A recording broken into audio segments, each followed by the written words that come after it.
2,500 clean energy businesses in Ohio generated more than 35,000 jobs as of 2007. And a recent report from the Council on State Governments found that Ohio created more green jobs as a result of federal stimulus money than any other state. And I recognize that while these numbers may seem small in light of Ohio's devastating job losses as recently as last year, they represent a new beginning of a true economic revolution. Today, cities across Ohio are seizing the new beginning. In fact, the city immortalized by Bruce Springsteen's Rust Belt anthem, Youngstown, for example, has created an incubator to attract all kinds of small businesses that are expected to drive economic future growth. You know, I had some of my research assistants that told me that about Bruce Springsteen, but I needed to verify it. So this morning, I went over to the Rock and Roll Hall of Fame, to the Bruce Springsteen exhibit, to make sure that in fact, were the words in Youngstown, and they are. I'm happy to report.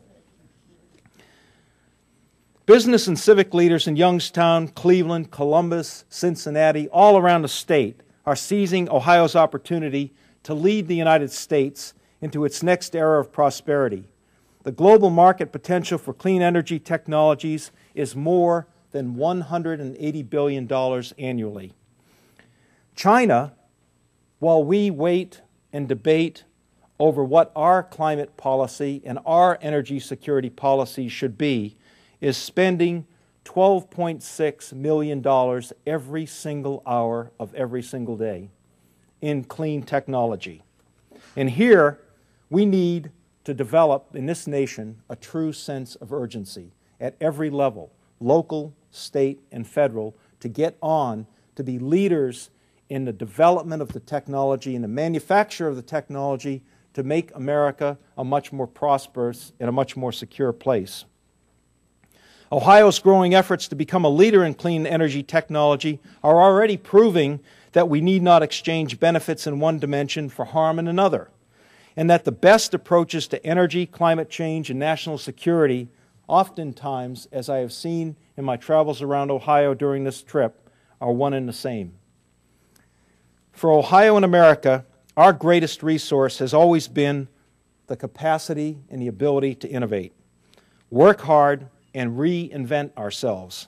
If we act with boldness and vision now, future generations of Americans will look back on this as a time when we came together as a nation through thoughtful dialogue like that we hope to have here at the City Club.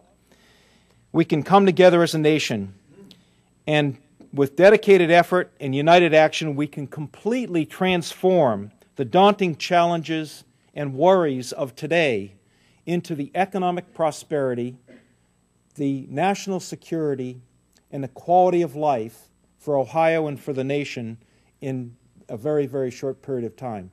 Thank you very much, and I look forward to your questions.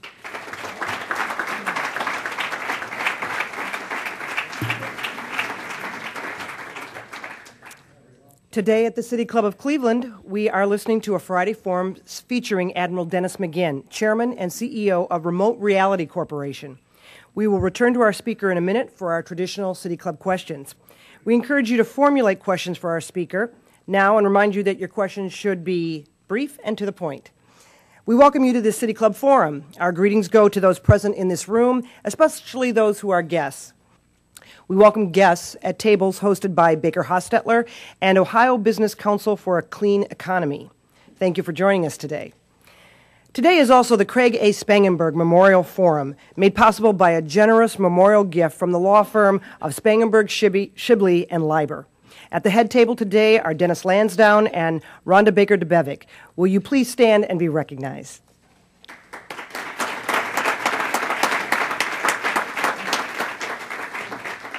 Now, we would like to return to our speaker for our traditional City Club question and answer period. We welcome questions from everyone, including guests. And holding the microphones today are City Club Director of Development, Jessica Leary, and PR and Programs Manager, Carrie Miller. So first question, please.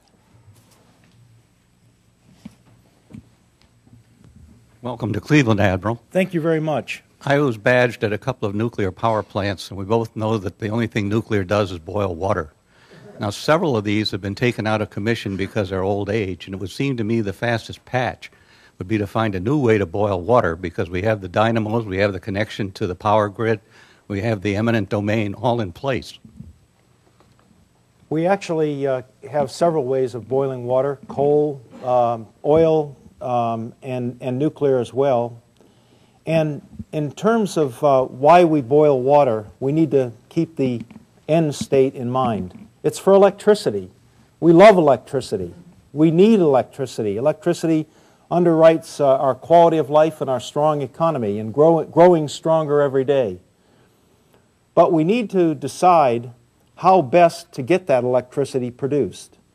And there isn't a silver bullet. There are advocates of particular interests that say, let's stick with coal because it's cheap and it's available and the infrastructure's there. Let's go to nuclear because it's clean, and yes, it's expensive to build capital-intense power plants, but once you get them, they're carbon-free or greenhouse gas-free.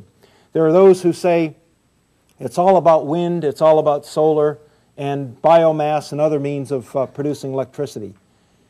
There is no silver bullet, but as one of my colleagues on the Military Advisory Board said, there is silver buckshot. And we need to decide which of those pieces of silver buckshot should constitute what proportion of our future energy portfolio. We need to evaluate them considering a level playing field on the basis of true costs, true benefits, and true risks.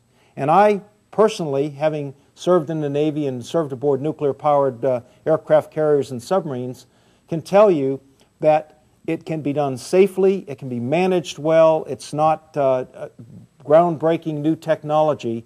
We just need to be very, very mindful of the costs, and also not just the direct cost for revitalizing perhaps this nuclear way of boiling water and producing electricity, but also what the opportunity costs. What other ways of producing electricity could we go? And of course, one of them, or two of them I'll name, you don't boil water. If you go down to the waterfront and see that beautiful, beautiful windmill by the Browns Stadium, there's no water there other than a beautiful lakefront and the wind blowing across it that is producing electricity, turning mechanical energy directly into electrical energy. The same thing is true for solar. Not a great solar day today in Cleveland, but I visited a wonderful company on the way up to Cleveland from Columbus yesterday in Mount Vernon that is building solar concentrated mirrors so that no matter what the efficiency of your solar array or individual solar cell is, you can get as many as the equivalent of 10 suns shining on that area of solar array so that you significantly increase the electrical output and significantly reduce the cost per kilowatt hour. So, long answer to your very, very germane question. There are lots of ways of boiling water. There are lots of ways of boiling water to produce electricity, and to produce it without it, we need to build this portfolio based on some good objective things, and always be mindful of the fact that wherever we can leverage the existing infrastructure for this new energy portfolio, that is a good thing. It's a tremendous advantage. For example, building reactors on existing sites to double and sometimes even more the capacity of those reactors.